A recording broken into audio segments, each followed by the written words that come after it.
Vladimir Putin's name has been in the news more than ever with Russia's invasion of Ukraine. Photos of his apparently luxurious Russian mansion, complete with a pole dancing room, are broadcast in tabloids. They show him as an extremely wealthy man, maybe even the wealthiest. But Putin's exact net worth has eluded us forever. Nobody can pin an exact dollar amount to the Russian president for many reasons. The United States, United Kingdom, and the European Union have all placed severe sanctions on Russia, which would threaten Putin's assets. But it's been hard to ascertain the president's assets. Apparently, as one of the richest men in the world, his net worth is up for debate. Official sources from the Kremlin state Putin earns $140,000 per year and owns 3 cars, a trailer, an 800 square foot apartment, and another 1,600 square foot apartment in Moscow. Relatively meager holdings for a member of the world's wealthy elite. It's not uncommon for the world's richest people to earn millions of dollars per year, while Putin earns a modest $140,000, at least on paper. An 800 square foot apartment is slightly smaller than an average apartment in the United States. Surely, the world's wealthiest man would have an apartment larger than average. Unlike Jeff Bezos, Bill Gates, Oprah Winfrey, Richard Branson, and so many other contenders for the title of world's richest, you won't find Putin on the Forbes billionaires list. Why? Well, Forbes has some strict policies. It considers assets and debts while excluding dictators whose wealth is derived from their positions of power. A spokeswoman for Forbes stated the company has been unable to verify Putin's assets. He's not a big fan of Western media, so getting him to share his financial information with the press is essentially impossible. By some estimates, Putin's current net worth is hundreds of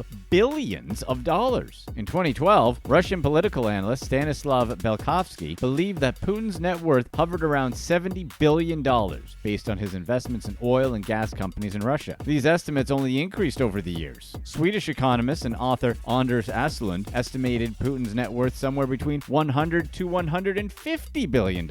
He claims Putin's inner circle holds millions, if not billions, worth of assets on the Russian president's behalf. In 2017, financier and Putin critic Bill Browder testified that Putin is worth more than $200 billion, making him richer than Jeff Bezos, Bill Gates, and Elon Musk. Such estimates might seem outlandish, but they might not be far from the truth. On October 7th, 1952, Putin was born in Leningrad, in the former Soviet Union, now Saint Petersburg, Russia. He's the youngest of 3 brothers, but both of his older brothers died before he was born. His oldest brother, Albert, passed away in infancy. His second brother, Victor, was lost during the Nazi siege of Leningrad during World War II. Putin claims his paternal grandfather was a personal chef for both Vladimir Lenin and Joseph Stalin. In 1975, Putin joined the KGB, where he served as an intelligence officer for 16 years and eventually became lieutenant colonel. He resigned in 1991 during the Soviet coup d'etat attempt against Russian President Mikhail Gorbachev. In 1991, the Soviet Union fell, and Gorbachev resigned as leader of the Communist Party. A few days later, Ukraine and Belarus declared their independence from the Soviet Union. It was then that Putin began his infamous career in politics. In 1991, he was responsible for international relations and foreign investments. He was investigated by the City Legislative Council for understating prices and permitting metal exports in exchange for foreign food aid that never arrived. They recommended he be fired. Instead, he stayed in this position and continued to rise in the political ranks. In 1994, he was appointed first deputy chairman of the government of Saint Petersburg. In 1996, Putin ran an unsuccessful election campaign for his former professor and mentor, Anatoly Sobchak.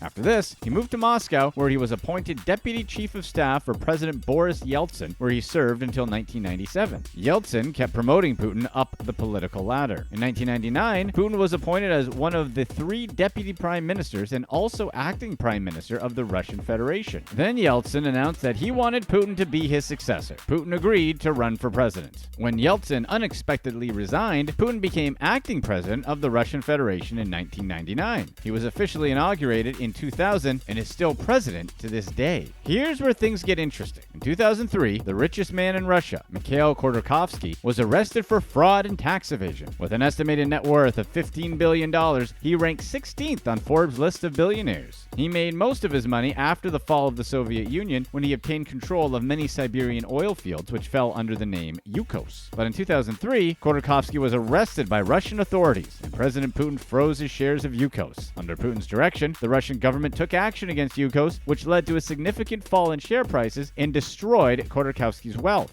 The company was bankrupted and assets were auctioned below market value. But some believe Putin's harsh treatment of Khodorkovsky has more to do with his previous criticism of the president and donations to communist and liberal opponents to Putin's regime. Khodorkovsky's trial was broadcast on national television. He and his business partner, Platon Lebedev, sat in a barred cage while defending themselves. After a complaint to the European Court of Human Rights, they were placed in a plexiglass tube. In 2005, Khodorkovsky was sentenced to 9 years in prison. He spent more than half of his time in a 246-year-old Moscow detention facility with harsh conditions such as cramped cells, a hole in the ground for a toilet, cold meals, and little access to the outdoors. In 2010, while he was still in jail, he was found guilty of embezzlement and money laundering. His prison sentence was then extended to 2014. During his jail time, Khodorkovsky became a trusted public figure in Russia for having the courage to stand up to Putin. Putin's favorability in Russia declined even further when it was found that much of his estimated $200 billion net worth comes from extortion. Fund manager Bill Browder believes 50% of Putin's wealth is held by oligarch trustees, or Putin's friends. These oligarchs are so wealthy and powerful that they have significant sway over political and economic decisions. Putin extorted them for 50% of their wealth and sworn allegiance. In exchange, they're allowed to keep their power. Many believe Putin's money hides in Western hedge funds, real estate, investments, and other money vehicles.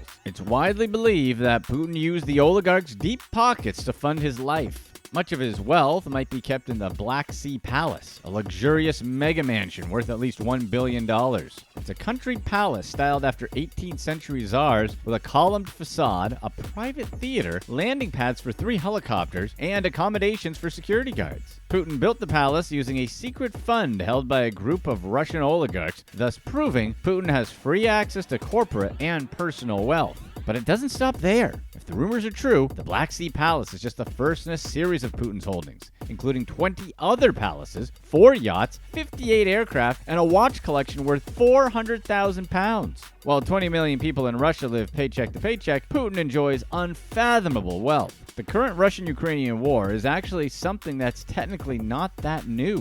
It actually began in February 2014 after the Ukrainian Revolution of Dignity. During the first 8 years of the conflict, Russia annexed Crimea and engaged in a war in Donbass between Ukraine and Russian-backed forces. After a military buildup at the Russia-Ukraine border in late 2021, NATO accused Putin of planning an invasion, which he denied. In turn, Putin criticized NATO as a threat to Russia and demanded that Ukraine never be allowed to join the military alliance. In February 2022, Russia launched a full-scale invasion of Ukraine. Many nations have condemned Putin's invasion of Ukraine, arguing that the war breaks international law by disrespecting the nation's independence. They implemented economic sanctions against the Russian government, people, and companies. Western countries also imposed asset freezes and travel bans on Russian oligarchs in Putin's inner circle. Companies are no longer allowed to do business with these members of the Russian elite. The U.S. has barred some of Russia's banks, such as PJSC, Sberbank, and VTB Bank, from conducting business with the U.S. market. The EU is planning to block Russian banks and state-owned companies. The UK is even banning Russian airline Aeroflot from landing in the country. But some sanctions harm many individuals who aren't involved with the war. They may not even support Putin at all, which begs the question, why are these sanctions targeting Russia in general and not Putin directly? Some countries may be sparing Putin's personal interests in the hopes of a diplomatic resolution. Despite President Biden's tough economic sanctions, he chose not to exclude Russia from the SWIFT international banking system at first, calling it a nuclear option.